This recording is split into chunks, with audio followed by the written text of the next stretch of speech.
Welcome to the YouTube video, if this is one. We're gonna watch some reaction stuff today, few true crime stuff, few not maybe. These are from the react suggestions of my Discord, so if you're not in my Discord, please go to that and suggest things if you like specific videos and whatnot. Yeah, and subscribe to my other stuff. Subscribe to my VOD channel and my Twitch so you don't miss Twitch streams, and my gaming channel and my IRL channel. All the things.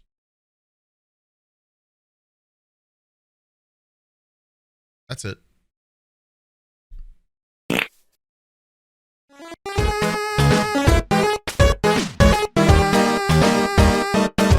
Oh God, I clicked a Fern video. I forgot I clicked on a Fern video, and now why do they do this, man? Why is it like this? Can I just watch the video in a normal aspect ratio? I hate that they do this.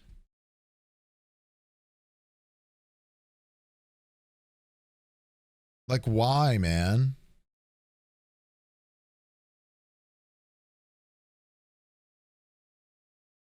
This aspect ratio is so fucking awkward looking. Can we not?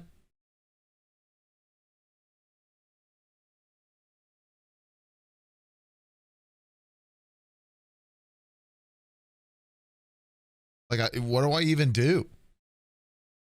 There's nothing, I can't.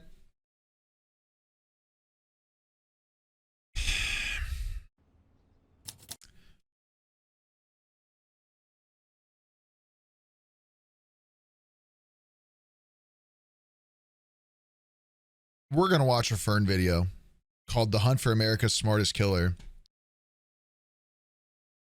I don't know how to, yeah. Can I zoom? I don't think that's going to fix the. Oh my God, Peter Griffin's watching. Me. I don't think that's going to make this better.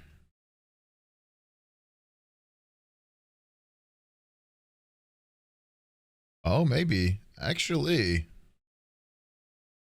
what percentage did we put this at?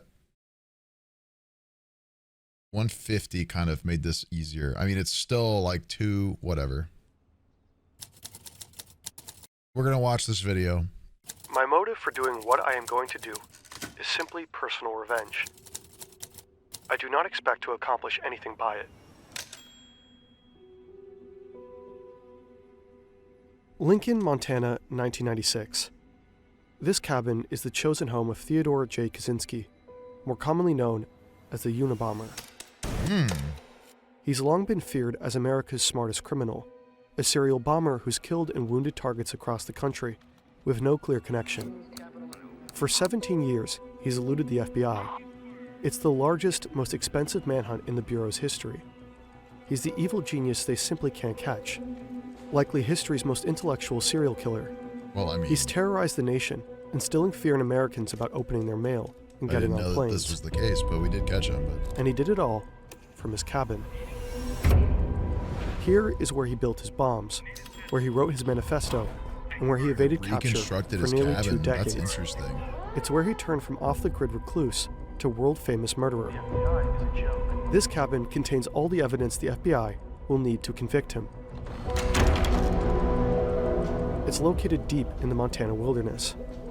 Back in 1969, Ted moved here from California, where he left behind a shining career as a math professor at UC Berkeley. He wanted to get closer to nature and far, far away from everyone who pisses him off, which is most people. He built this cabin with his brother, back when Ted still talked to him. It's got no electricity, no plumbing, just a wood stove, a bed, and a whole lot of books. Right now, Ted is building another bomb. They're meticulously crafted, and he's continuously improving his technique. Every year, they become more lethal. In fact, he's got another one under his bed, wrapped and ready to go. But he won't get a chance to send it, because despite his intellect, he made some pretty dumb mistakes.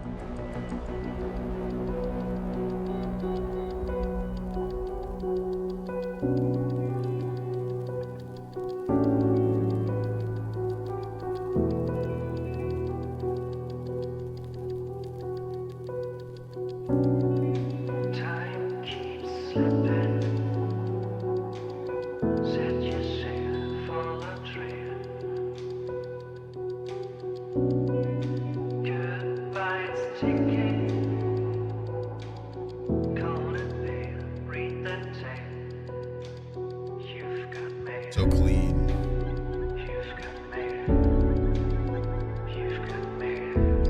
I have a bad feeling this video will not make any money on my end, but that's okay. This video is largely based on these two books. Links are in the description. Goated references. We attribute the social and psychological problems of modern society to the fact that that society requires people to live under conditions radically different from those under which the human race evolved. Born in 1942, Ted grows up in a pretty average family in the suburbs of Chicago. They're working-class Polish Americans. His parents are politically progressive, bookish and intellectual, and really into the outdoors. They're strict but loving. At least, that's how they remember it. It becomes obvious at a young age that Ted is exceptionally gifted, so his parents push him to succeed. He skips 2 grades and easily aces every class. Damn. He's a pretty normal kid for someone with an IQ of 168. Sure, Ted is quiet, shy around girls, and arrogant, but he has a core circle of friends and plenty of hobbies. Skip 2 grades. It's kind of wild. Like his parents and brother, he loves playing music, reading, and camping. People like Ted. They'll later remember him as a sensitive, respectful kid.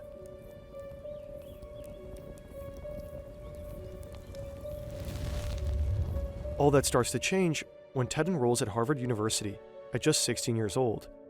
Like many college freshmen, Ted struggles to adjust. That's crazy. Here, he no longer feels like the smartest person in every room. And as a working-class kid thrown into the world of America's elite, he's a fish out of water. Other students and even faculty mock his shabby clothes and blue-collar background. He's deeply bothered by their snobbery, pain that will follow him through life. Tap, tap. Ted's also just really young, younger than almost everyone else on campus. As an adult, Ted will write his mother furious letters about this. He demands apologies for pushing him out of the house before he was ready. Ted becomes depressed, and his grades Valid. suffer. His Valid. classmates Can't describe lie. him as a total loner, moody, rude, and virtually mute. He's that guy on the dorm floor who only leaves his room to go to class, who ignores everyone else, who slams doors. There's a stench of rotting food wafting from his room. Ted doesn't know it yet, but his withdrawn and alienated demeanor has caught the eye of a psychology professor. Dr. Henry A. Murray is very famous, with an on-campus research center named after him. He's basically a god in the social sciences. Murray is looking out for particular types of students, those who will make excellent guinea pigs for an experiment. His final, most elaborate experiment, the capstone of a long and illustrious career. It also happens to be a CIA-funded project designed to cause extreme distress and break down the subject's sense of self. Oh boy. I'm sure it went well for him. Clearly, we are in a position to do a great deal of damage, and it does appear that the FBI is not going to catch us anytime soon. The FBI is a joke. It's the 1970s in San Francisco. The city is a hotbed of anti-government activity. There's outrage over the Vietnam War. Protest bombings are a regular occurrence. Explosions happen every week up through the mid-80s. The FBI dubs it the Belfast of North America. Radical far-left groups like the Weather Underground and the Symbionese Liberation Army claim credit for many of the bombings. So most of the cases are pretty straightforward in terms of understanding motive and perpetrator. But amidst all of this, the FBI's San Francisco bomb squad makes a shocking discovery. 12 mysterious, similarly built bombs can be linked to one elusive killer or group. Yeah, so this is an interesting, fun part. Well, not fun, but an interesting part about bombers is there's many a way to construct a bomb. Don't look these up. But essentially, the bombers create a method and sort of stick to that method or have a signature or have like a style. So bomb squads can essentially gather up debris from explosions and reconstruct bombs based off of the debris grabbed, and sort of see these patterns, which is essentially what he's saying here. I don't know if he'll get into that more, but he's basically saying that they realized that some of these bombs had a pattern to them that made it seem more like Um, it was one person that did that. An MO? No, an MO is more of a reason to do it. You're thinking more of like a style. It's like their signature. Um, like how a serial killer likes to grab a trophy, bombers like to make their bombs a specific way or with a specific thing within it or a specific method in which it's enacted. Yeah, it's their style. They have next to nothing to go on. Just for whatever unknown reason, this string of explosives seems to target universities and airlines. Whoever is building these bombs is an expert crafter and careful to not leave any DNA behind. Not a hair, not a fiber. They're encased in beautiful handmade wooden boxes. There are no eyewitnesses to the bombings and no letters from organizations claiming credit. The victims appear to be scattershot of random people. The unknown perpetrator is referred to by the code Unibomb for university and airline bomber. So far, his bombs have killed one person and injured 20 others across 5 different states. Unlucky recipients of the Unabomber's early packages include a campus security guard, a handful of graduate students and professors, a secretary, an airline executive, and passengers on a flight from Chicago to DC. Some are injured quite badly. The first death is in 1985, Hugh Scruton, a guy who owned a computer store in Sacramento and was about to get married. What does he have to do with anything at all? Far away in his cabin, Ted reads about his death and chuckles to himself. He hears that the FBI offers a $25,000 reward for any information. He's flattered. The Unabomber is making waves. Not bad for the actions of one man in a 10 by 12 foot shack with no electricity. Bombs can be very diverse. Mythbusters tested a rumor about being able to make really destructive bombs out of extremely common used spam. Yeah, so that's the thing, is a bomb only needs a specific few things that I will not specify nor get into to actually work, to commit the act of a bomb. The variations, and this is why it's important for bomb squads and CSI teams to reconstruct the bomb, is because the materials within the bomb can be extremely variable, which can change the results of it, which it can then explain the motive behind the bomb. Because on top of that, there are things like a smoke bomb. Obviously, that's not what happens in this scenario, but like there's a flashbang is a bomb. There's methods to all of these bombs. There's a purpose, right? And when a bomb is destructive, it can be used. There can be various and different things put into it to be destructive in very specific ways. That being via shrapnel, that being via gunpowder for a bigger bomb, bigger explosion, more destructiveness rather than harmfulness. Obviously, a big explosion does cause harm, but there can be motives behind it based off of the bomb material. Like a shrapnel grenade, a shrapnel bomb might not necessarily be to destroy as much in the vicinity as possible. It could be to injure the specific recipient. Their goal might not be total destruction. Their goal might be harm on a person. Whether random or specific is dependent, but they could pull shrapnel into their bomb. It could be wood chips, it could be nails, it could be screws, it could be all sorts of stuff. And their goal is to push all that debris out with as much force as possible in order to inflict as much injury as possible to anybody within this vicinity, right? But like I said, that's not the only bomb that exists. This is a very varied crime. They can put all sorts of stuff in them.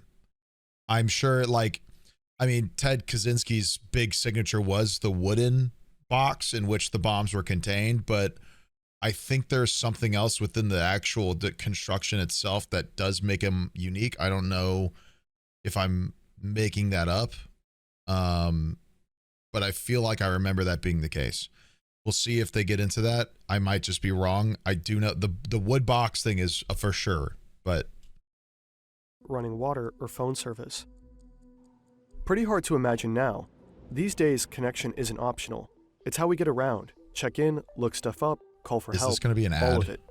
That's where Saley comes in. God damn it! You bastard! That and your beautiful segue. A homemade chair, a cot, a typewriter, Fucking and do hundreds it. of books. You ever just feel it coming? Scraps from junkyards and jars of This time, connection's optional. That's why I use thing I got paid to say.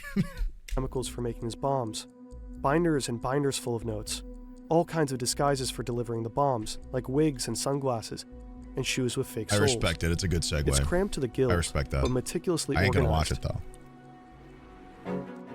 At this point, the FBI has zero promising leads, and by the end of it all, they'll never actually find the perpetrator themselves. The bomber is always several steps ahead of them.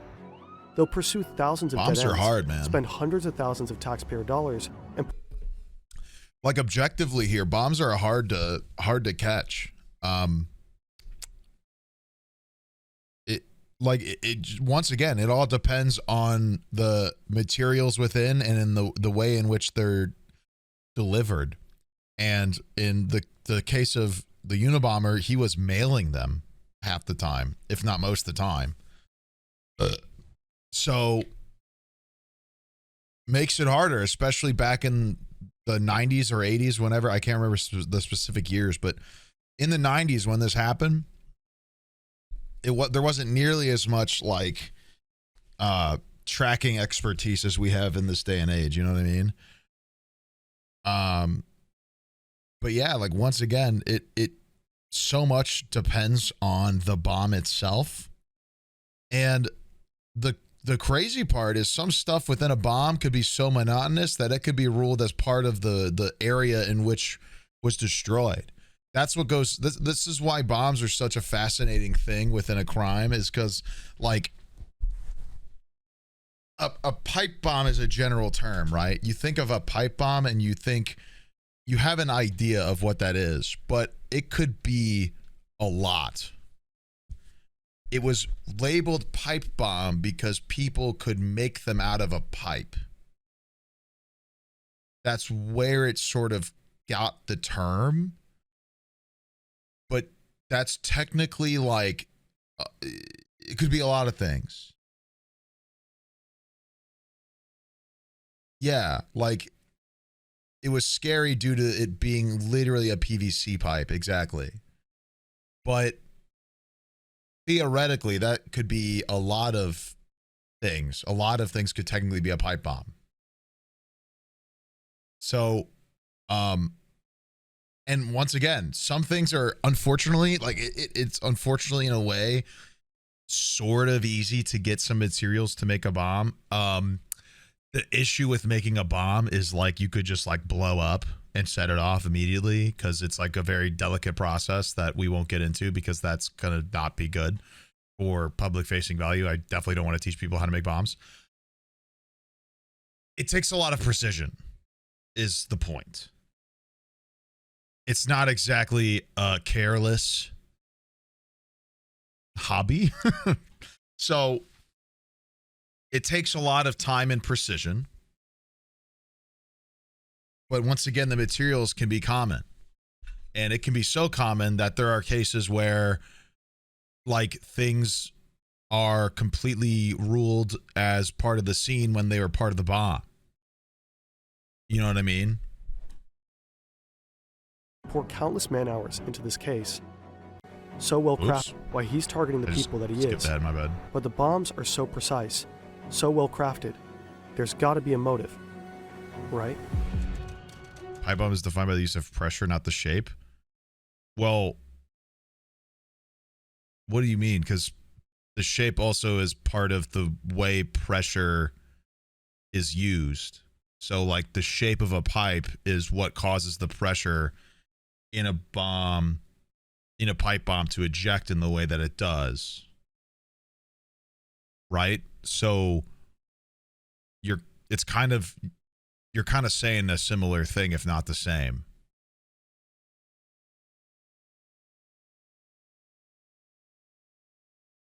So I mean, I get what you're saying, but the general shape of a pipe bomb is kind of like a pipe because of the way that it explodes when it's within that sort of dimension. It's not necessarily because it's a pipe.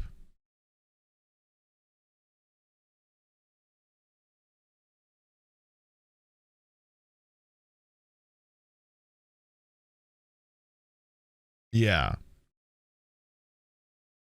You're saying the same thing. It's just Wikipedia has a better way of saying it. Like, you're quoting Wikipedia here. The containment provided by the pipe means a simple low explosive can be used to produce a relatively large explosion due to the containment causing increased pressure. You're giving a much better explanation, like this, like the sort of reason, right? I was explaining the shape. Like, they're used and made that way because of the small surface area, right? Depending on the ignition and the thing that causes the explosion, when that thing is within a smaller confined space, the pressure is bigger. The explosion can be larger. Once again, like, bombs are such a detailed thing.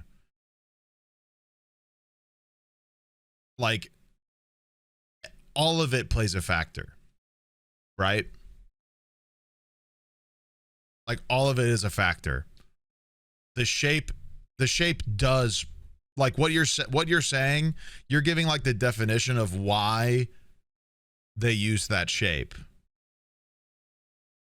Pipe bombs are made in that shape because of the size and the shape of that containment. That thin sort of pipe structure causes a very small area to commit a load of pressure. So when it's triggered, the bomb is bigger, the explosion is effective, right? It's a very effective bomb for the size of it. Like, you basically said a much more intellectual explanation. So it's exactly why guns are barreled. Exactly. Because when a gun is shot through a cylinder or the trigger, bullets are grooved, and so is the barrel. So when it grooves against the barrel, it spins out with such a velocity that it's faster and more effective. It's a similar concept, but it's more about pressure and bang than directional. That's why you don't have grooves in bombs, because they want a big circular bang, not a sharp pointed direction. I mean, some bombs can maybe do that. I don't know. I have to pee, and my wife has requested my help for something, so I'm gonna go do that. You're back.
Yes, sir. Ah. Welcome back.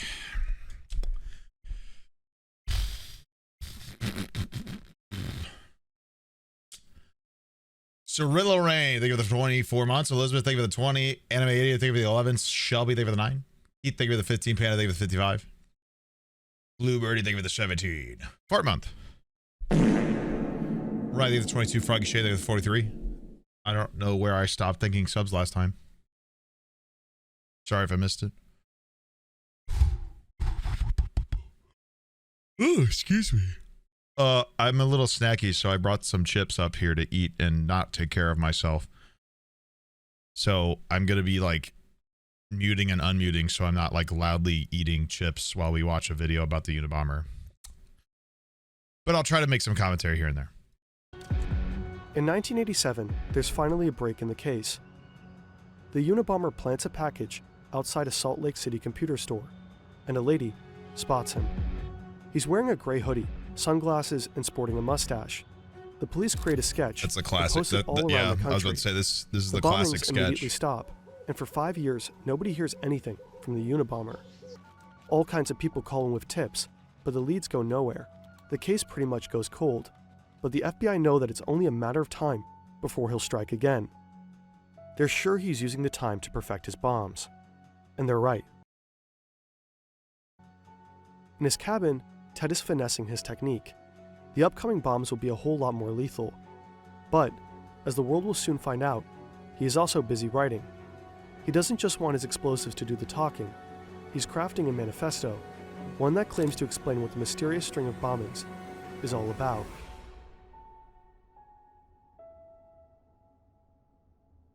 The Technophiles are taking us all on an utterly reckless ride into the unknown.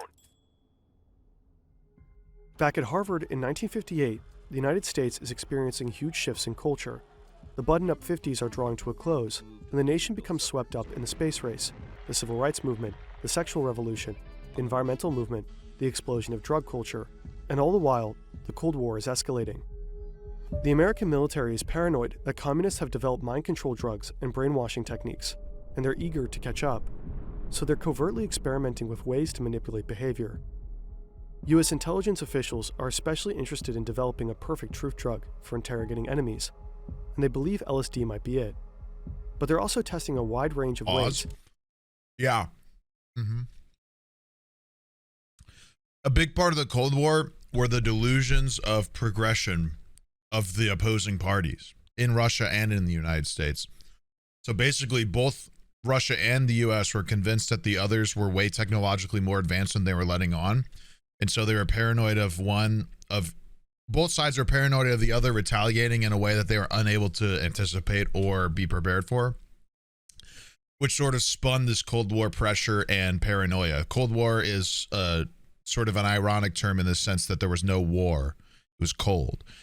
There was, because there was proxy wars in which the United States or Russia was funding armaments to other countries to beef with each other in the name, basically in the name of whatever country they were on the side of. There was technically nothing between the US and Russia. Technically. But there is a big looming doubt and paranoia of both countries about what the other was capable of, right? And also plenty of lying by both about what they were capable of. So there was a lot of sketchy experimenting by both places to try to actually achieve what they were bullshitting, essentially. So that's where you get a bunch of this stuff. That psychological manipulation could bend the will of anyone to do whatever the US military wants. They've even enlisted help from the Nazi scientists who experimented on Dachau inmates with hallucinogens and interrogation methods. The military illegally smuggles these war criminals over to get their advice on brainwashing, as part of Operation Paperclip. Over the course of at least 11 years, thousands of Americans are subjected to unethical psychological experiments that include sensory deprivation, hallucinogenic drugs dosed without consent, subliminal messaging, hypnosis, electroshock therapy, and even ice pick lobotomies. And that's just the stuff we know about. When the project becomes public knowledge in the 1970s, the CIA director orders most of the records to be destroyed. The program is codenamed MKUltra. Many of the test subjects are vulnerable populations, which is a thing a lot of you have probably heard about, at least by name. like prisoners and hospital inmates, but also students. Students are prime subjects for these experiments because of their frequent contact with professors who play a big part in MKUltra. Some of the professors know the role they play. Many don't. During the post-war period, the CIA becomes the largest employer of college professors, and the military is by far the biggest source of funding for psychological research. Professors acted as consultants and researchers for military-backed projects. They used their status to encourage their students to participate in experiments, often involving drugs like LSD. Afterwards, they reported back to the government. Harvard becomes heavily involved in Army-sponsored studies. One of the CIA's main men on campus is the superstar psych professor, Henry Murray.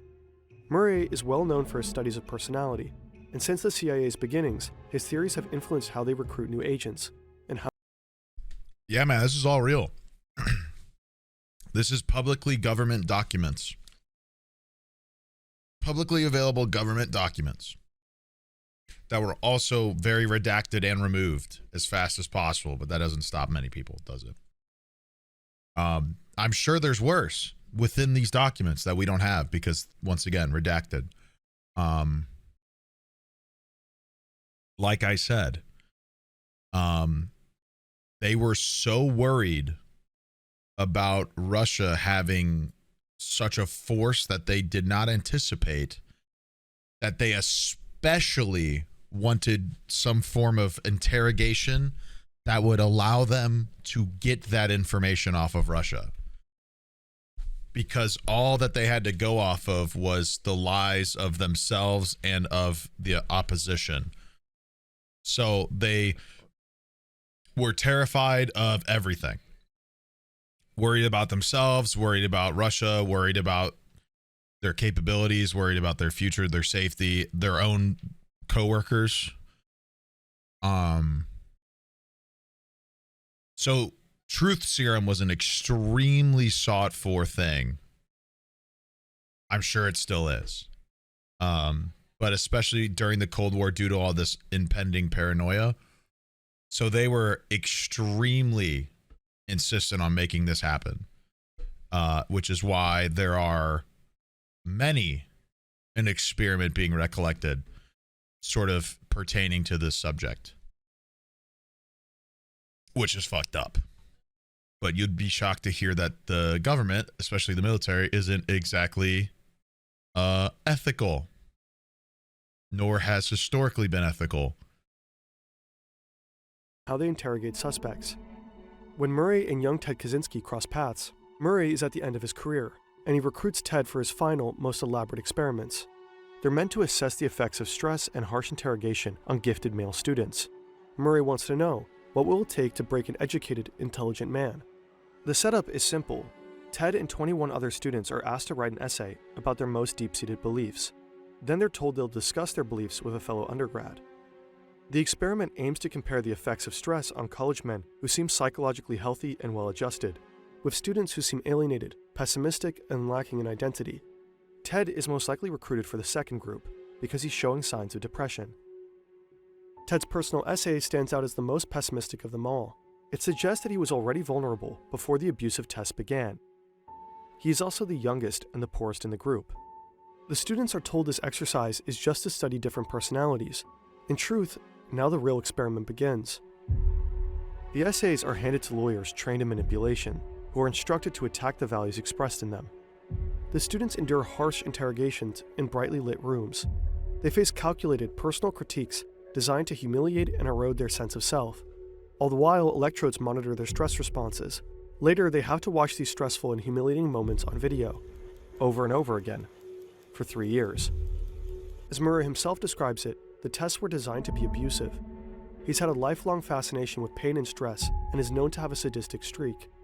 Plenty of participants will later report the experience to be deeply unpleasant, with lasting trauma.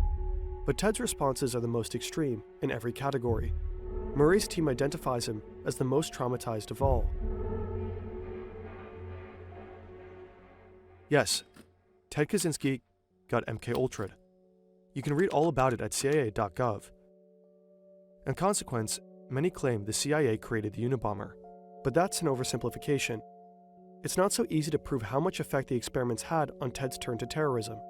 None of the other students in the experiment are known to have become killers. Some psychologists believe the experiments were stressful enough to create anger problems in Ted, or even aggravate latent schizophrenia. But other psychologists evaluate him as undeniably sane. Ted himself dismissed the idea that the tests were anything resembling Yeah, I mean, you could argue it's hard to prove. You could also argue that he was succeeding societally, then got mentally tortured for 3 years, and then started bombing people.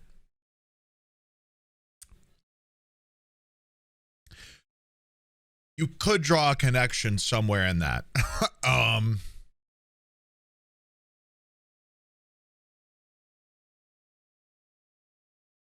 psychological torture. He was very invested in being seen as psychologically healthy until the bitter end.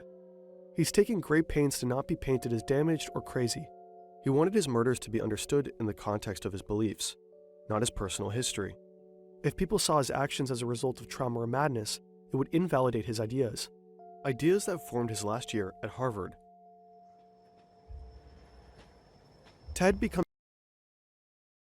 Yeah, this is also a very interesting thing. Like he just said, if you ever read his manifesto, he continuously justifies his own idea, his own disdain. And for that exact reason, he doesn't want to be seen as wrong or delusional. Like he's very insistent that he is correct, and not even in an egotistical manner, because he attacks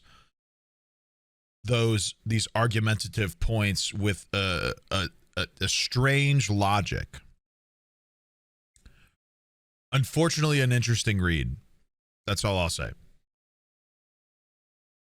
Becomes increasingly disillusioned with the industrial technological system. He comes to believe that technology is slowly destroying humanity and eroding our freedom.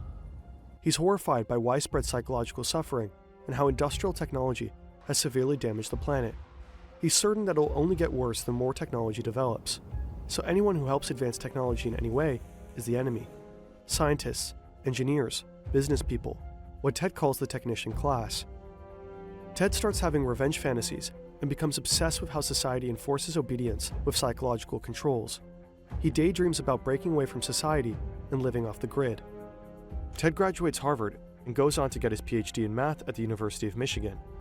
He's quickly establishing himself as a brilliant mathematician and is offered a tenure track position at UC Berkeley as their youngest professor ever.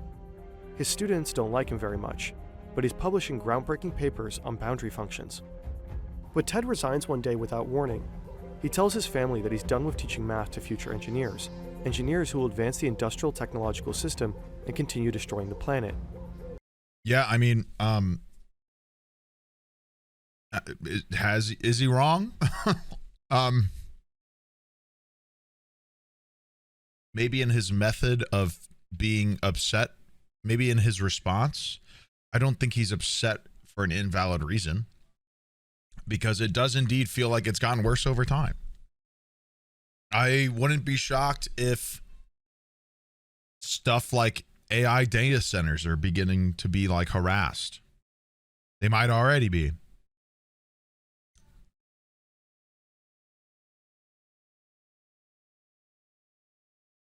I don't know to what regard, but you know, yeah, his actions can be condemned, but his reasoning isn't exactly false, for sure. It makes it an interesting case. Ted buys a bit of land near Lincoln, Montana, and builds a cabin with his brother. He's ready to escape the advanced technology that surrounded him at UC Berkeley.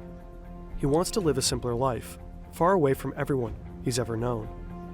And then, he starts to build his first bomb.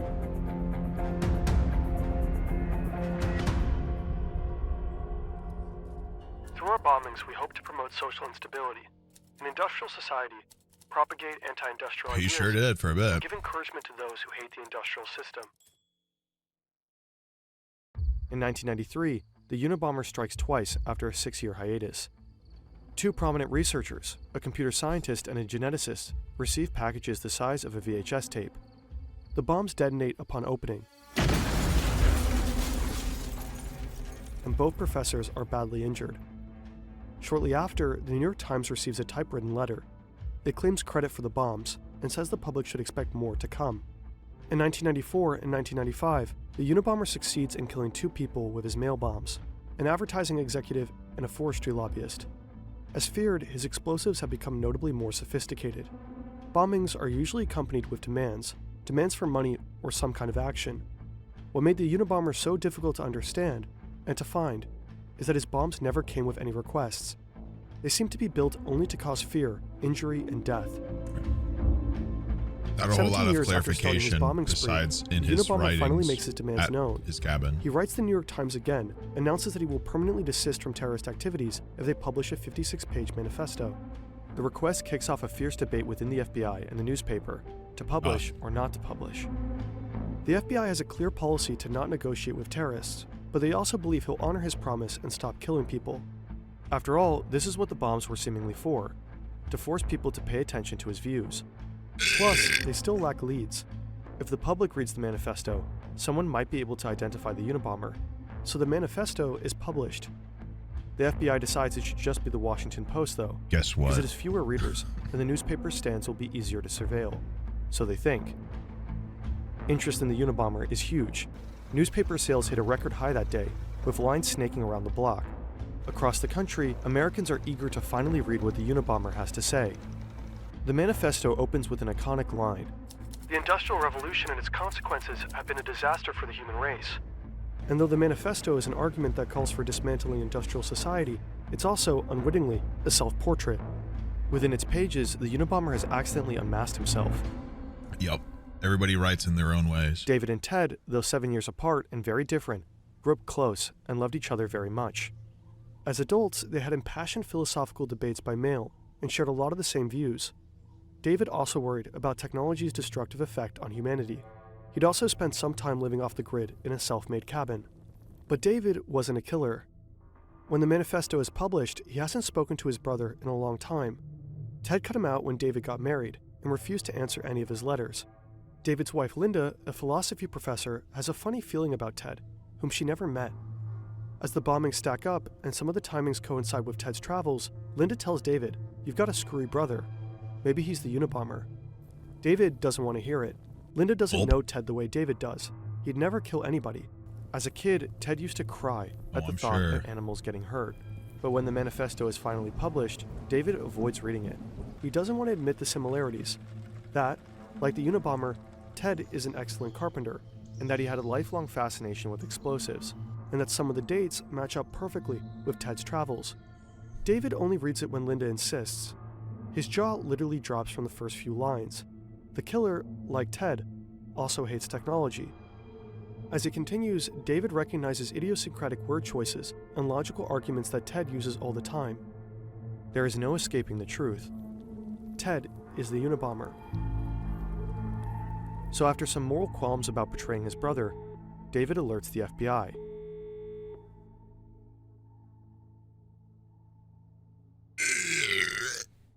They are bound to make me out to be a sickie, and to ascribe to me motives of a sordid, or sick type. Many tame, conformist types seem to have a powerful need to depict the enemy of society as sordid, repulsive, or sick. Due to the fact that people don't want to admit that somebody who's completely stable and like them would be capable of doing such atrocities. But, you know, it takes one bad day to do some fucked up shit at the end of the day. And it's unfortunately human. It's happened enough over time, over centuries and years, that this is a very unfortunately human behavior. it's not a common human behavior, but to deny its existence within the normal person is ignorant.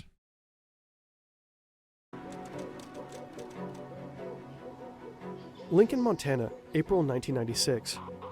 With the tip from David, the feds are staking out Ted's cabin. The investigation is meant to be conducted quietly, but they're interviewing local townspeople, trying to collect more evidence on Ted. Right now, all they have is the linguistic similarities in the manifesto and old letters from Ted that David gave the FBI. Not exactly cold, hard proof, enough for a search warrant, but not an arrest. Rumors start to spread around town that Ted Kaczynski, their very own angry hermit, is the Unabomber. The plan is to draw Ted out of his cabin and get inside before he can escape or destroy any evidence. But they don't know if he has it tricked out with explosives. Nobody would be surprised if he did. Ted has no idea he's under surveillance, so when someone knocks and says some land surveyors need to talk, he believes them and opens the door. He wasn't expecting visitors. These days, he's busy with a dirty job. He's in the middle of rasping aluminum blocks to make powder for more bombs. He's covered from head to toe in the dust. He's rail thin because the rabbit hunting was scarce this season.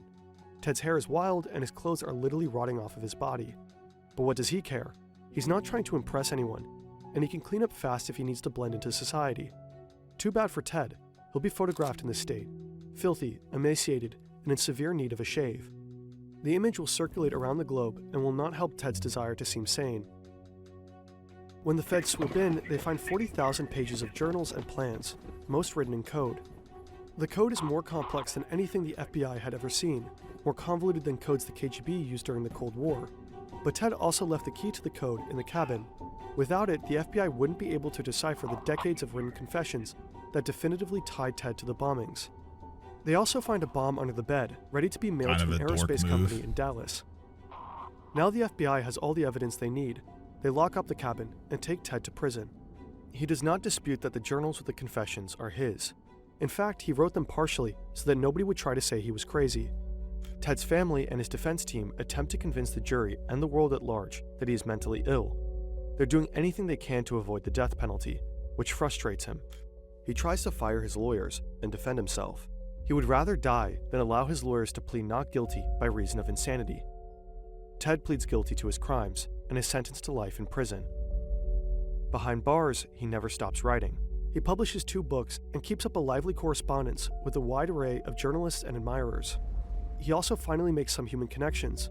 He strikes up a friendship with Timothy McVeigh, the Oklahoma City bomber who killed 168 people in 1995. Ted and McVeigh are briefly on the same prison block and find they have a lot of views in common before McVeigh is carted off to death row. Ted even finds love for the first time in his life. After a lifetime of struggling to connect with women and never going beyond a few kisses, Ted suddenly has dozens of women writing him romantic or salacious letters. But only one captures his heart, a school teacher he calls his lady love. They spend thousands of hours talking by mail or in visiting booths, but they are never able to touch. He writes classical music for her before she dies of lung cancer. Later, Ted also develops cancer. When the condition becomes advanced, he dies by suicide in June 2023 at 81 years old. This is not to be a political revolution. Its object will be to overthrow not governments, but the economic and technological basis of the present society. In the decades since his arrest, Ted Kaczynski continues to fascinate and sometimes inspire. The manifesto's central argument is that technological advancements since the Industrial Revolution have robbed people of their freedom and well-being. These advancements are supposedly responsible for widespread psychological suffering and environmental devastation. It's a revolutionary call to dismantle industrial society altogether and warns that technology will inevitably overpower human autonomy. Many of Kaczynski's observations in the manifesto are true. Some of his predictions are prescient, and a lot of the grievances are understandable. It's not hard to find people who are also frustrated with surveillance or sad about environmental destruction. At the time of his capture, Time magazine wrote, "There's a little bit of the Unabomber in most of us." Nowadays, Ted Kaczynski continues to find admirers online, from teens on TikTok, depressed about climate change, half-ironically saluting Uncle Ted, to the extreme right mass murderer, Anders Breivik, who heavily quoted Kaczynski's industrial society in his own manifesto. But even if most people can find parts of the manifesto they agree with, most people are not willing to kill. Kaczynski knew that most people would be repelled by his crimes, but committed them anyway. Those who find the ideas compelling might want to check out Jacques Ellul, the thinker whose ideas most inspired the manifesto. The philosopher never advocated killing. They also should check out Ted Kaczynski's diaries. They lay bare the personal motivations that drove the Unabomber, beyond the manifesto that was polished for public consumption. Technological society really did seem to anger Ted, but Ted was also very, very angry, in general. In his diary, Ted Kaczynski writes that he was happy to kill innocent civilians. He took pleasure in causing people pain. Yikes. He killed at least 9 dogs just because they barked too loud. He hated leftists, he hated doctors, he hated women. He fantasized about killing them just for rejecting him. He fantasized about killing his neighbors just because they annoyed him, including a toddler. He condemned technology as slavery and glorified simpler times that ran on, actual slavery. Kaczynski wasn't even much of an environmentalist. He made fun of them in his diaries. He littered proudly. He poached illegally. He logged on protected lands. You might get the sense that he only used environmentalism as a post hoc justification for his murders. A cynic who identified ecological concerns as the most acceptable excuse for killing. It's a fair argument.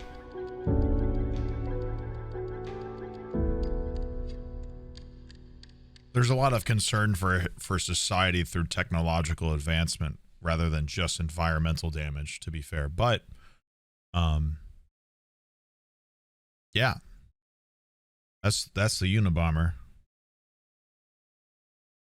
There's a lot more to it, to be fair, but very interesting one. Very interesting one. Great video. Fern always makes I've not come across a Fern video I didn't like, to be fair, so I just wish they wouldn't make this aspect ratio infuriating.